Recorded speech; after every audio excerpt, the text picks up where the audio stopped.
क्या तुम्हें पता है उस आखिरी हद तक की तकलीफ का एहसास तो इस मानवा की स्टार्टिंग में हमें दिखाया जाता है। हमारा मेन प्रोटेगनिस्ट शियन, जिस पर एक गैंगस्टर ने गन पॉइंट की हुई होती है और वो कह रहा होता है अभी मरना है या इंतजार करना है कि हम तुम्हारे ऑर्गन्स, कॉर्नियास, ब्लड और जिल्स बेच दें और फिर कुछ महीनों बाद तुम्हें मारें। तुम क्या पसंद करोगे? और ये सब सुनकर शेन अपने मन में कहता है ऐसा नाइटमेयर जो 2 साल पहले शुरू हुआ और अब तक खत्म नहीं हुआ है। इतने में कोई उसे आवाज देता है शियन जेइंग, और उसकी नींद खुल जाती है जहाँ उसके सामने उसकी क्लास टीचर मिस जाओ खड़ी होती है, जो उससे कह रही होती है तुम मेरी क्लास में सो रहे हो, तुरंत खड़े हो जाओ। जो सुनकर शियन अपनी जगह पर खड़ा होकर कहता है माफ कीजिए मिस जाओ, मैं बस। लेकिन इतने में मिस जाओ उसकी बात काटते हुए कहती है हाँ मुझे पता है तुम इसलिए सो रहे हो क्योंकि तुम फीस एफोर्ड नहीं कर सकते, लेकिन फिर क्यों तुम कोई बेकार चीज सीख रहे हो और दिन भर सिर्फ स्टार बनने के सपने देखते हो। सुनो सब, हमारे शियन जेइंग साहिब तो गरीब हैं लेकिन अपने सपने काफी बड़े बड़े रखते हैं। सबको पता है सब बच्चे मेहनत से पढ़ाई करते हैं, लेकिन शियन जेइंग तुम क्या करते हो? तुम्हारे पेरेंट्स तुम्हें इतनी मेहनत से स्कूल भेजते हैं और तुम सपने देख रहे हो। सब ध्यान से देख लो, ये मत करना जो ये लड़का कर रहा है। इसके बाद सीन शिफ्ट होकर क्लास के बाद आता है जहाँ शियन अपने घर जा रहा होता है और उसके आसपास उसके सभी क्लासमेट्स उसे देखकर हंस रहे होते हैं, पर शियन अपना सर झुकाए अपने घर निकल जाता है और घर जाकर खाना बनाने लगता है।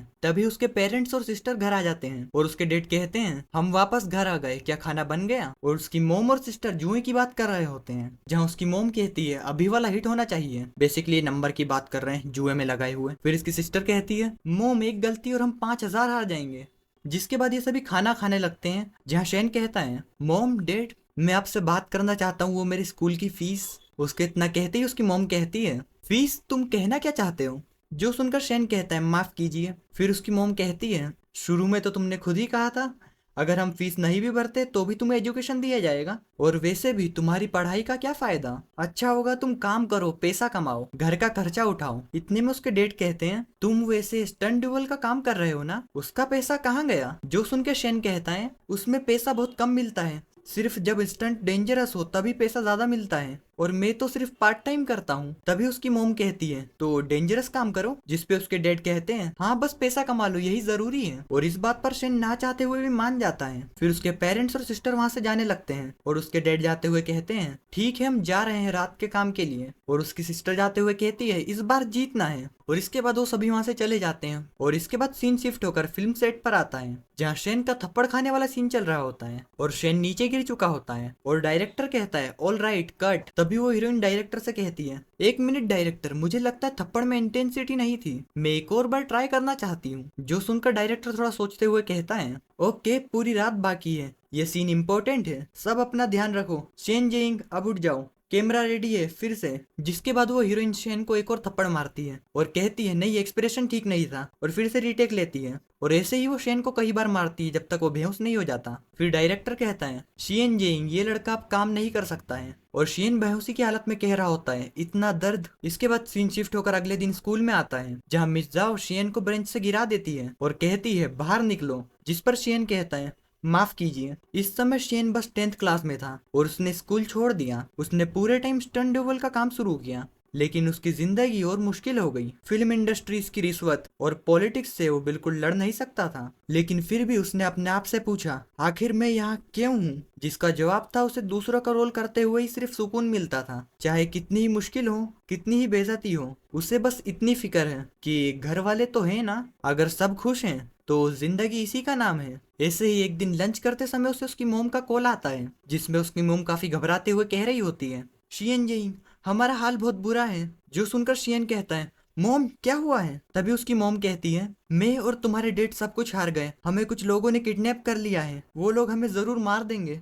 और इतना सब सुनकर शेन एक डंडा लेकर उस क्लब के सामने आ जाता है जहाँ उसके मोम डैड और सिस्टर जुआ खेलते थे। वहीं बाहर खड़ा एक आदमी शेन को देखकर कहता है ओए बच्चे ये जगह तुम्हारे लायक नहीं है। जिसके जवाब में शेन कहता है मैं अंदर जाऊंगा, और वो आदमी हंसने लगता है। जिसके बाद शेन अंदर जाकर सीढ़ियों से नीचे उतरता है जहाँ गेट पर 2 बॉडीगार्ड्स खड़े होते हैं, और शेन उनके पास जाकर कहता है मैं पूमा भाई से मिलना चाहता हूँ। तभी उनमें से एक बॉडीगार्ड शेन को एक जोरदार लात मारता है। तभी दूसरा बॉडीगार्ड कहता है तुमने क्यों मारा इसे? इसने पूमा भाई कहा था ना, इसे सीधा अंदर ले जाओ। जो सुनकर ये वाला बॉडीगार्ड कहता है पता नहीं बस इस लड़के को देखते ही गुस्सा आ गया। फिर वो शेन का कॉलर पकड़कर शेन को उठा लेता है तो शेन उससे कहता है मुझे अंदर ले जाओ। जिसके बाद वो शेन को घींचते हुए अंदर की ओर ले जाता है और उसे पूमा भाई के सामने पटक कर कहता है, मैंने चेक कर लिया है, इस लड़के के पास कुछ नहीं है। फिर पूमा भाई शेन के हाथ में छड़ी देखकर कहते हैं, अरे वाह, ये लड़का तो सिर्फ एक छड़ी लेकर अंदर आया है, लगता है कि ये सोच रहा है कि इस छड़ी से मुझे मार डालेगा। तभी शेन कहता है, तुम ही हो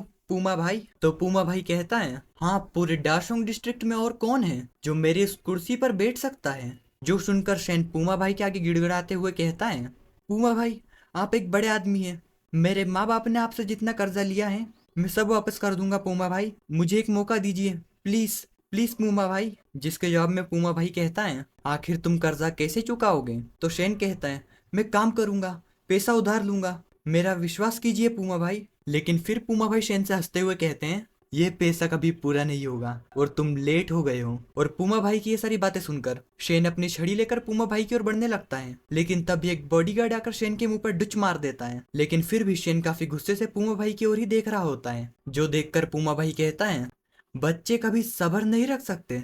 जिसके बाद पूमा भाई के बॉडीगार्ड शेन को अच्छी तरह से पीट कर वापस पटक देते हैं। फिर पूमा भाई कहता है, तुम्हारे मॉम डैड जिंदा हैं, उन्होंने तुम्हें बेच दिया है अपना उधार चुकाने के लिए। ये कॉन्ट्रैक्ट देखो, अब तुम्हारे पास सिर्फ दो रास्ते हैं, या तो अभी मर जाओ या फिर हम तुम्हारे ऑर्गन्स बेचकर तुम्हें कुछ महीनों बाद मार देंगे। आखिर कैसे मरना पसंद करोगे तुम? ये सुनकर शेन अपनी फैमिली को याद करते हुए कहता है, लगता है ये ड्रामा अब खत्म होने वाला है, लेकिन पूमा भाई, मेरी वैल्यू 50 लाख से कहीं ज्यादा है, क्या आप सुनना नहीं चाहेंगे? जो सुन के पूमा भाई कहता है, तुम क्या कह रहे हो, तुम्हारी वैल्यू 50 लाख से ज्यादा है? फिर शेन कहता है, बिल्कुल, मेरी नौकरी फिल्मों के सेट पर होती है और जिन लोगों से मेरी मुलाकात होती है वो पब्लिक फिगर्स होते हैं। मेरे जैसे छोटे लोग ऐसी खुफिया खबरें सुनते हैं जो दुनिया नहीं जानती। पूमा भाई, क्या आपको पता है इसका मतलब क्या है? अगर मेरे पास ये सारी इन्फॉर्मेशन है तो समझ लो आपके हाथों में उन बड़े स्टार्स का खजाना है। वैसे भी वो साले मुझे एक बेकार कपड़े की तरह ट्रीट करते हैं। हाँ, मर जाओ सब। तो पूमा भाई, क्या आप ये खजाना चाहते हैं या फिर नहीं? जो सुनकर पूमा भाई कहता है, तुम मुझे धमकी दे रहे हो क्या? जिसका जवाब शेन काफी पगलाते हुए देता है, धमकी? हाँ बिल्कुल, ये धमकी ही है। मेरे पास कुछ नहीं बचा पूमा भाई, तुम्हें पता है क्या, मैं सिर्फ जिंदा रहना चाहता हूँ, एक छोटी चींटी जो अपना आखिरी कार्ड खेल रही है। पूमा भाई, अब मेरे पास कुछ नहीं बचा है जो मैं खो सकूं। तभी एक बॉडीगार्ड पूमा भाई से आकर कहता है, साला ये लड़का एक्टिंग कर रहा है क्या, या पागल हो गया है? पूमा भाई, आपको क्या लगता है? जिस पर पूमा भाई कहता है, लगता है इसका मेंटल बैलेंस खत्म हो गया है, इसे बस मजे लेने दो, तुम कुछ लोगों को साथ ले जाओ और इससे इन्फॉर्मेशन लेने को कहो, अगर ये झूठी हुई तो इसे सीधा काट देना। जिसके बाद दो बॉडीगार्ड शेन को ले जाने लगते हैं। फिर बॉडीगार्ड पूमा भाई से कहता है, और अगर ये सच हुई तो पूमा भाई हंसते हुए कहता है, अगर ये सच निकली तो इसकी जबान निकाल कर काट देना। तो बॉडीगार्ड कहता है, वाह पूमा भाई, क्या कमाल का फैसला है। तभी शेन जाते हुए पीछे की ओर देखता है तो पूमा भाई कहता है, क्या देख रहे हो? तो शेन कहता है, ये छड़ी देख रहा हूँ। तो पूमा भाई हंसने लगता है और कहता है, आजकल के बच्चे कितने दिलचस्प हैं, याद है जब ये पहली बार अंदर आया था, इसे लगा ये इस छड़ी से हम सभी को मार डालेगा। और ये सब याद करके पूमा भाई और उसके सभी चमचे हंस रहे होते हैं। तभी पूमा भाई कहता है, ये छड़ी जरा मुझे दिखाओ। तभी छड़ी से एक जोरदार आवाज होती है और उसके अंदर लगा हुआ एक मिनी बॉम्ब ब्लास्ट हो जाता है, जिससे पूमा भाई और उसके सभी चमचे मारे जाते हैं। लेकिन शेन को ज्यादा कुछ नहीं हुआ होता क्योंकि उसके पास प्लॉट आर्मर है। वैसे ये था 2015 का 9 सितंबर, मास्क का जन्मदिन। और अब हमें बताया जाता है कि शेन के पास ये बम आखिर आया कहाँ से, जहाँ हमें ये आदमी बता रहा होता है, उस दिन जब मैं पूमा भाई के अड्डे के सामने खड़ा हुआ था, मैं सोच रहा था कि किसी तरीके से एक ही बार में गुआंग पूमा को खत्म कर दूं।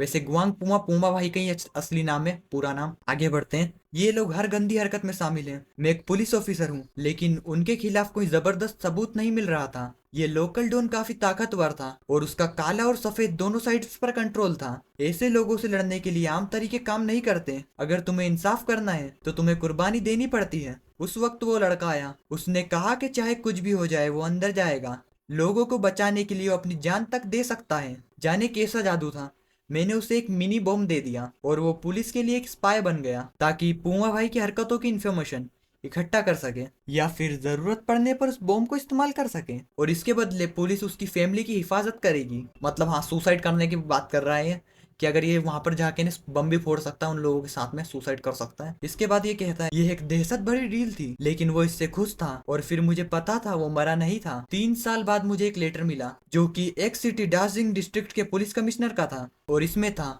मास्क का इस दुनिया के स्टेज पर होने वाला पहला परफॉर्मेंस।